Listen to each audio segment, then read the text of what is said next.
Okay, कल हम लोग क्या पढ़ाए थे?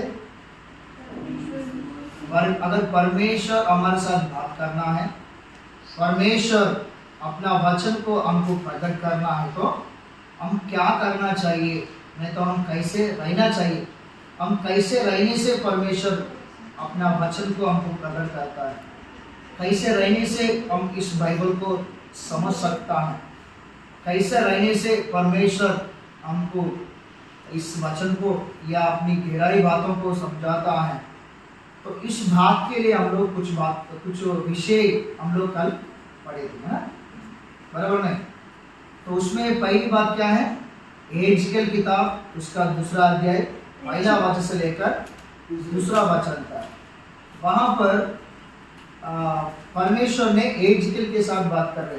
एहेजकेल, तो अपना पाँव पर मन से खड़े हो जाओ, क्योंकि मैं तुमसे बात करना चाहता हूँ। परमेश्वर बात करने के लिए चाहे तो कैसे भी रहने से भी प्रभु बात कर सकता है, क्योंकि कई उदाहरण भी हम लोग देखा। याकूब के विषय में कुछ उदाहरण देखा हम लोग, और किसके विषय में देखा हम लोग? शमूएल के विषय में कुछ उदाहरण देखा, है ना। परमेश्वर ऐसा अनेक प्रकार से परमेश्वर ने लोगों से बात किया करके भी हम लोग देखा है। लेकिन फिर एहेजकेल को क्यों ऐसा खड़े होने के लिए कह रहे बोलने से, उन दिनों के इजराइल लोग सब लोग अपना मन के इच्छा के अनुसार चल रहे, जैसा लगता वैसा कर रहे, अनरीति के अनुसार चल रहा है। तो उन लोगों को फिर से एक रास्ते में लेके आना है, उन लोगों को एक नियम में लेके आना है, उन लोगों को एक रीति में लेके आना है। उसके पहले एहेजकेल को मैं पहले सिखाने से एहेजकेल जाके उन लोगों को बताएगा या सिखाएगा। इसलिए तो एहेजकेल को इसलिए कह रहे तो अपना पाँव के बल से खड़े हो जाओ। इसका मतलब ये होता है तो सिद्ध हो जाओ, तो एक सिस्टमेटिक से बनना चाहिए, एक नियम, एक डिसिप्लिन ये होना चाहिए, क्योंकि प्रभु हमारे जीवन में वही चाहता है।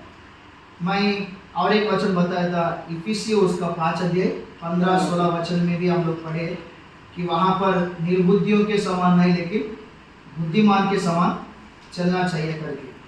सही में जो बुद्धिमान है अपना घर को चट्टान पर बनाता है। चट्टान यीशु मसीह है, यीशु मसीह मतलब वचन। जो बुद्धिमान है अपने जीवन को वचन के ऊपर बनाता है। जो बुद्धिमान है वो वचन के विषय में अपना सिर झुकाता है। जो बुद्धिमान है वचन को ग्रहण करता है। जो बुद्धिमान है वचन के अनुसार चलता है।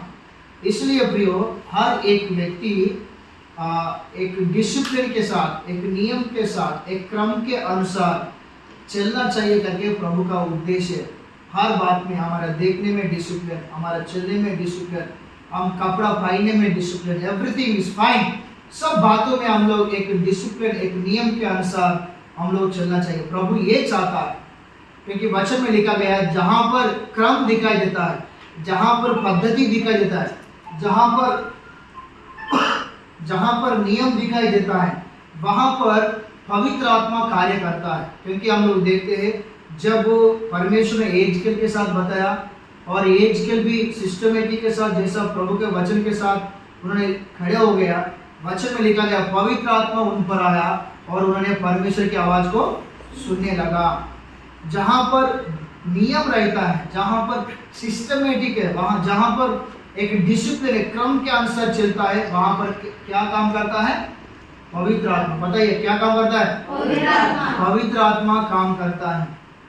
तब हम परमेश्वर की आवाज को सुन सकता है, तभी हम परमेश्वर के वचन को समझ सकता है, तो तब परमेश्वर हमको समझा सकता है। तो इसलिए ये बात हमारे जीवन में होना बहुत ही जरूरी है। और दूसरी बात को हम लोग देखा, दूसरी बात क्या है? हाँ, परमेश्वर का भाई मानना है। बाइबल में लिखा गया कि भजन संहिता उसका 25 अध्याय 14 वचन के अनुसार जो परमेश्वर का भाई मानता है, परमेश्वर अपना वचन को उनको प्रकट करता है करके लिखा गया। परमेश्वर की भाई मानना, परमेश्वर का भाई मानना मतलब क्या होता है? मैंने कल बताया था ना, परमेश्वर का भाई मानना मतलब क्या होता है? जो परमेश्वर का भाई मानता है वो बुरी रास्ते में नहीं चलता है। जो परमेश्वर का भाई मानता है वो बुरी संगति नहीं करता है। जो परमेश्वर का भाई मानता है वो चिड़चिड़ नहीं करता है। जो परमेश्वर का भाई मानता है वो गाली नहीं देता है। जो परमेश्वर को भाई मानता है वो एक दूसरे को चुगली नहीं करता है। जो परमेश्वर को भाई मानता है वो झगड़ा नहीं करता है। जो परमेश्वर को भाई मानता है वो अनरीति के अनुसार नहीं चलता है। जो परमेश्वर को भाई मानता है वो अपने आप को पवित्र रखता है। जो परमेश्वर को भाई मानता है वो सभी का आदर सम्मान करता है। जो परमेश्वर को भाई मानता है वो अपने आप को नम्र रखता है। आमीन, हालेलुया। हाथ उठाकर बोलो हालेलुया, हालेलुया। तो ये बात है जो परमेश्वर को भाई मानता है उनके जीवन में हम लोग देखता है। इसलिए हम परमेश्वर का भाई मानना चाहिए। जो परमेश्वर का भाई मानता है परमेश्वर अपना वचन उनको प्रकट करता है। परमेश्वर को वचन को समझाता है, सिखाता है। क्योंकि हम सभी लोग, मैंने पूछा अरे तुम क्यों आए यहाँ पर, सभी लोग क्या बोला, मैं वचन सीखने के लिए आया करके कई लोग बोला। मैं परमेश्वर का ज्ञान प्राप्त करने के लिए आया करके कई लोग बताया। कई लोग बताया कि मैं प्रभु को यहाँ पर जानना है और वहाँ जाके प्रभु के बारे में सिखाना या बताना है करके बताया। बहुत अच्छी बात है, लेकिन जिस उद्देश्य के लिए यहाँ पर तुम आया, जो दर्शन से तुम यहाँ पर आया, वो उद्देश्य तुम्हारे जीवन में पूरा होना है तो सबसे पहले तुम एक डिसिप्लिन के अनुसार चलना है। और दूसरी बात है तुम परमेश्वर के भाई मानना है। और तीसरी बात है इर्मिया उसका 33 अध्याय 3 वचन, इर्मिया उसका 33 अध्याय 3 वचन के अनुसार बाइबल में लिखा गया हम क्या करना है, प्रार्थना करना। क्या करना है, प्रार्थना करना है। क्योंकि दावीद ने इस प्रकार से कहता है 119 अध्याय भजन संहिता उसका 18 वचन में, हे परमेश्वर मेरा आंखें खोल दे ताकि मैं तेरी व्यवस्था में अद्भुत बात देख सकूं। परमेश्वर को प्रार्थना कर रहे हैं कौन, बताइए, दावीद।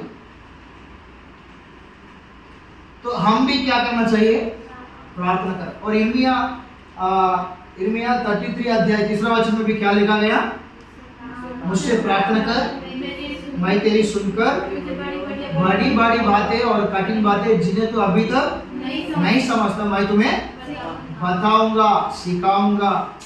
हमारा परमेश्वर सिखाने वाला परमेश्वर है। क्योंकि भजन संहिता 34 अध्याय 8, 9, 10 वचन में हम लोग देखने से वहाँ पर लिखा गया, हे भक्तों तुम मेरे पास आओ, यहोवा की भाई मानना मैं तुम्हें सिखाऊंगा करके लिखा गया। और नया नियम में भी मत्ती रचित सुसमाचार उसका 11 अध्याय 28, 29, 30 वचन में लिखा गया कि मेरे पास आओ और मेरा जुआ अपने ऊपर उठाकर मुझसे सीखो करके प्रभु यीशु मसीह कहता है। तो इसलिए हम उनकी उपस्थिति में आया, सीखने के लिए आया, ज्ञान प्राप्त करने के लिए आए, परमेश्वर को जानने के लिए आए। लेकिन ये सब बातें हमारे जीवन में पूरा होना है तो सबसे पहले बताओ एक बुद्धि के अनुसार, बुद्धिमान के समान चलना है और एक नियम के अनुसार चलना, ठीक है। और दूसरी बात क्या है, परमेश्वर की भाई मानना है। और तीसरी बात क्या है, प्रार्थना करना। ये 3 भाग तुम्हारे जीवन में होना चाहिए। ये 3 भाग हमारे सबके जीवन में होना चाहिए, तभी हमारा दर्शन, हमारा उद्देश्य हमारे जीवन में पूरा हो जाएगा। आमीन, हालेलुया, हालेलुया।